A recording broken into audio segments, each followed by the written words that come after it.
we want to go back. We're going to come back to All Too Well, but I want to begin with you as a songwriter, because one of the things you're best known for are your lyrics. You're a songwriter, and your lyrics are memorized, right? Yes. They are studied by scholars. Oh my God. Yes, yeah. And I wonder, in your initial development as a songwriter coming up, how much of the process for you was visual? It was always part of the process, because when I would write a song, I would immediately start thinking of how do I want to present this on stage? If I made a music video for this, what would it look like? And then when I would create an album, you know, partially through or halfway through, I would start conceptualizing, what does this album look like? What are the colors we're dealing with here? What are the themes? What are the aesthetics? Like, what do I want this to symbolize? Because I, from a very early point in my career, wanted to establish each album as its own era of sorts. And I think that it's really something that I can only thank the fans for, that, you know, you can't really do things like that if people don't care and pay attention to it.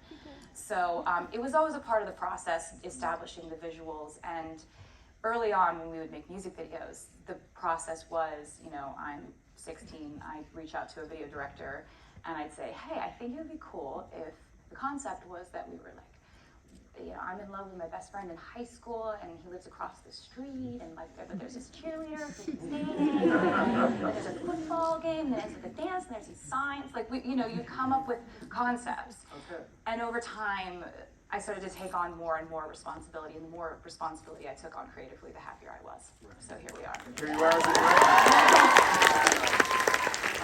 And what has your path through movies been? What films did you love growing up, and what images from movies still stay with you as a musician? I think that it has fluctuated over time. I've always really loved certain films during certain phases I was in musically. Like I made an album called 1989. Thank you for listening to it. And I would watch John Hughes movies. I just watched 16 Candles and Breakfast Club all the time, just over and over. Thanks. And then, you know, this would happen throughout my career for different things, but I remember the pandemic hit, and I was watching a lot of, I remember watching 2 back-to-back Guillermo del Toro movies, Devil's Backbone and then Pan's Labyrinth.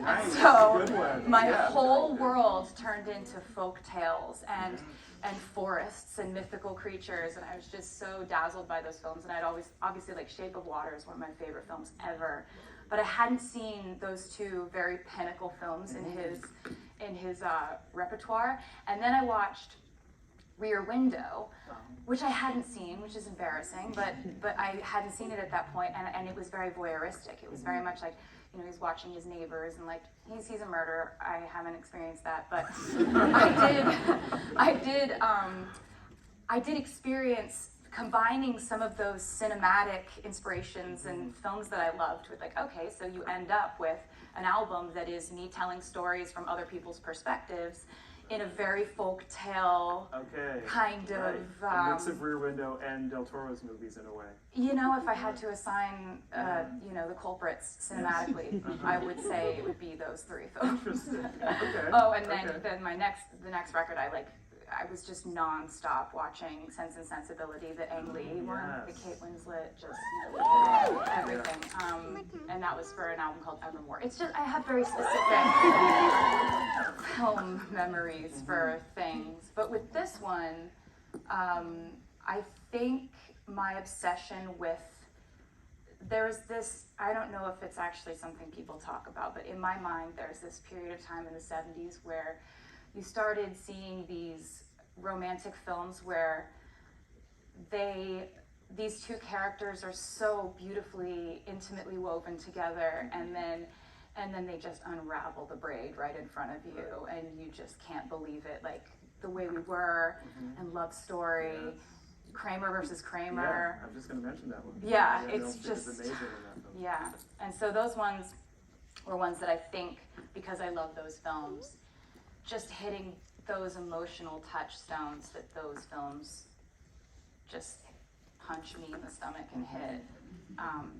And then I think in terms of modern films that I loved that probably lended themselves to making this film, I would say Marriage Story, really upsetting for months. I was not all right.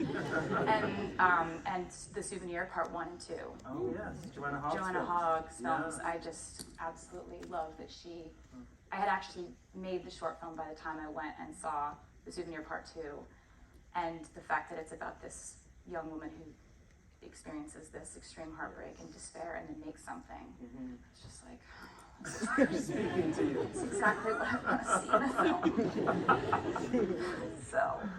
You mentioned the 70s. I heard that you also like John Cassavetes' Yes, films yes, from the yes, 70s. yes. So also big heartbreak, big emotion. Yeah, and I just think I don't know, I just really love how he allows despair and human emotion to just play out. Yeah. It just is allowed to breathe and play itself out. You see the loose ends, Yes. right? It's not tied up. You feel like you're really in that house with that Yeah. fight going on, and it's just harrowing. Yes.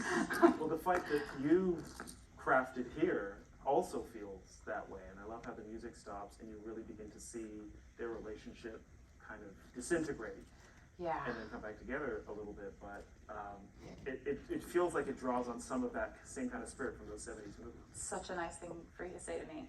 I think you can tell a lot about people based on how they fight or argue. And I think with this film, I went into it having scripted out a few different scenes and knowing that I wanted to show one of them in depth and at length. And when it came time to shoot, you know, we filmed them breaking up. We filmed them falling in love, some of the dialogue with that. But I kind of, as we got closer to it, I was like, it's gonna be the fight. It's gonna, I think that we had scripted it out, but I had talked to Dylan and Sadie so much about what their intentions were and what exactly it is that's the catalyst for this fight and why it's not about him just dropping her hand. It's about this entire just molecular structure where she feels out of place and he feels unequipped to handle that, and it all comes back to being in different places in their lives, having this huge gap of age difference between them. She's still got 1 foot in girlhood, 1 foot in this very adult world. His life is very cultivated. I just felt like we had talked so much about it, that I was dealing with such emotionally intelligent actors, and we talked so much about this that when we actually shot, it ended up being like, I think probably 92% of that scene is a oneer. Really? Yeah, we don't cut till the very end until he says, "Why don't look at me like that?" Yeah. That's the first time we cut. And we were just, my producer Saul and I were just at the monitors, just like there was like a death clutch as we're watching this, because we're like, oh my God, like we're injuring each other's arms at this point, like, but also trying not to make a sound, because we're just so in awe of how much we could trust these actors with every single bit of the scene, the story, the weight. So much is in the writing, I think, as well, your writing, because Aww. you really, I'm serious. Thanks. You know, for me, when I was watching, I've seen this short film many times now, and what I really got from it is that she does not feel seen in that relationship, and she's trying to tell him about an instance where she did not feel seen in the company of his friends, and he's not really getting it. Yeah. You know, and that's such a powerful moment because they're so intimate and yet so far apart. Yeah. Yeah. I think that's a really amazing takeaway, because I've always been very fascinated, and one of the reasons I wanted to make a short film and not a music video for this song is because I've been fascinated with the dynamic of the age of the character that Sadie's playing, and what a precarious age that is when you could fit back at your family home, sort of, but you sort of don't. You could fit in an adult's cultivated apartment where they have like a French press and they have all the things that adults have, but you kind of don't. So you kind of fit everywhere, but you kind of fit nowhere. And I think that plays into a little bit of where she's coming from. And I have to credit Dylan too with the fact that I know that he's gaslighting her, and I know that he's like, I know it's problematic, but I'm watching that and I'm like, he is so charismatic. He is charismatic, problematic, and I am still sort of rooting for them to work through this because he makes some charming points, and he does it in a really, really, like, I don't know, just the way that they both played it, I was just blown away. It's beautiful, because I'm sure so many people relate to it as well, because charismatic, problematic, definition of a boyfriend, maybe. An ex-boyfriend. An ex-boyfriend.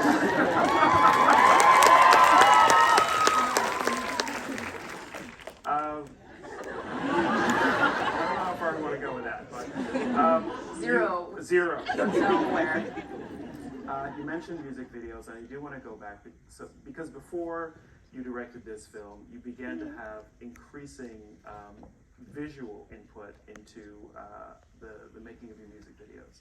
And I want to ask about that process, how you were drawn to getting into the creativity of the music videos as opposed to just being on camera. The collaborators, you've worked with a couple of directors quite a lot. And I'm just curious to know what that process was like for you to get more and more creative input and control